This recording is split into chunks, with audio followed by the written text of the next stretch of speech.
धर्मांतरण के सरगना छांगुर पर कसा शिकंजा। ये बड़ी खबर आ रही है, आज खत्म हो रही है छांगुर की ईडी रिमांड और ऐसे में अवैध धर्मांतरण केस में आरोपी है छांगुर। ईडी की पूछताछ में छांगुर ने पूछताछ में से मदद की जो बात है, यानी कि पाकिस्तान से मिलने वाली मदद की बात को कबूल कर लिया है। छांगुर से लगातार ईडी की तरफ से इसको लेकर के पूछताछ की, अब तक इतने अकाउंट, इसमें इतना ट्रांजैक्शन पाकिस्तान से जो हुआ वहां को लेकर के आप क्या कहेंगे। तो छांगुर ने पाकिस्तान से मिलने वाली मदद को कबूल कर लिया है। पाकिस्तान समेत कई देशों से छांगुर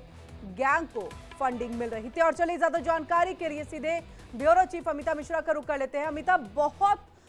बड़े तौर पर इसे देखा जा सकता है कि जो पाकिस्तान से फंडिंग आ रही थी उसको लेकर के छांगुर ने जो है वो कबूल कर लिया है, छांगुर की तरफ से इसको कबूल कर लिया गया है। और ऐसे में अब ये एक दिशा जो है वो ईडी को मिल गई कि जांच और किस जगह और किस तरह से जानी चाहिए।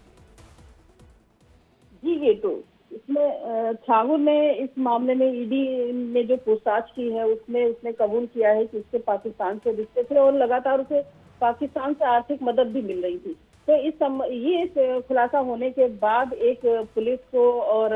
ईडी को और एटीएस सभी को जांच की एक दिशा मिल गई है कि उन्हें किस दिशा में जांच करनी है। जबकि अभी कुछ और जो बैंक खाते मिले हैं जिनके बारे में ईडी छानबीन कर रही है, तो उनके बारे में भी जब भी जो सामने आएगा कि हो सकता है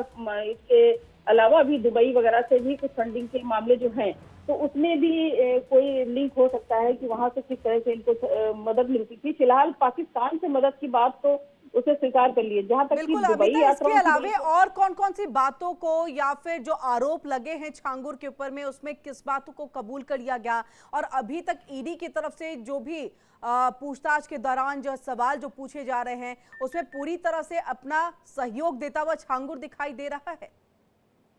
जी, तो इसमें जो ईडी ने उससे जो दुबई यात्राओं के बारे में जो उससे जानकारी चाहिए है, तो उसके मामले में भी छांगुर ने ये कबूला है कि हाँ उसने दुबई यात्राएं की हैं, लेकिन उसमें भी उसकी जो मदद की है वो वहाँ के दुबई के लोगों ने की है, जिसमें उसकी दुबई यात्रा का पूरा इंतजाम वहीं के लोग जो बैठे हुए थे, उसके जो मददगार होते थे वही लोग करते थे, इस यात्रा का पूरा इंतजाम करते थे। इसके अलावा जो नीतू को ले जाने की बात हुई है कि वो नीतू को लगातार क्यों अपने साथ रखता था, उसकी प्रॉपर्टी जो होती थी, जो परचेज होती थी प्रॉपर्टी, वो भी नीतू के नाम करता था। तो उसके लिए उसने नीतू से अपने रिश्तों को एक तरह से स्वीकारा है और उसने कहा कि हाँ नीतू को मैंने इस मामले में धर्मांतरण को पूरा कैसे किया जाएगा, कैसे ब्रेन वॉश लोगों का किया जाएगा, उसके मामले में पूरा मैंने ट्रेंड किया था और वो हमारे काम को आगे बढ़ा रही थी। तो इसलिए नीतू पे पूरा वो भरोसा करता है और नीतू को इसलिए पूरे काम में वो ले जाता था। बिल्कुल अमिता, ये भी क्योंकि देखिए क्या पाकिस्तान सिर्फ फंडिंग में ही मदद किया करता था या फिर क्योंकि मास्टरमाइंड की तलाश अभी भी जारी है, ऐसे में क्या ये मास्टरमाइंड पाकिस्तान में दुबई में बैठा हुआ है, वहां तक पहुंचने में अब और कामयाबी मिल सकती है?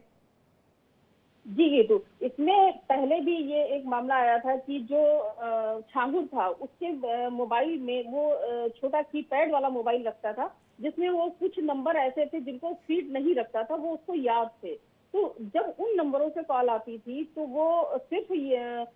तामील करके बात करता था और हुक्म करके बात करता था, जिससे पता चलता था कि वो वहां से कोई उसको इंस्ट्रक्शन दिए जा रहे हैं, कोई निर्देश दिए जा रहे हैं। अब वो फोन कॉल्स दुबई के थे या पाकिस्तान के थे, इन दोनों का कनेक्शन जरूर खंगाला जा रहा है कि कुछ तो उस समय जो बात आई थी वो था कि दुबई के में कोई आका बैठा हुआ है, दुबई से पूरी सारी उसको जो निर्देश मिलते थे वो दुबई से मिलते थे कि किस तरह से उसको काम करना है। तो ये एक पहले भी बात आई थी और अभी भी ये बात है कि दुबई से उसका कनेक्शन था और कुछ फोन नंबर ऐसे हैं जिनके बारे में जानकारी इकट्ठी की जा रही है। जी, बहुत बहुत शुक्रिया अमिता पूरी जानकारी हम तक पहुंचाने के लिए। और ऐसे में देखिए छांगुर की आज रिमांड जो है वो खत्म हो रही है, पेशी के बाद हो सकता है फिर से रिमांड की मांग यहां पर की जाएगी।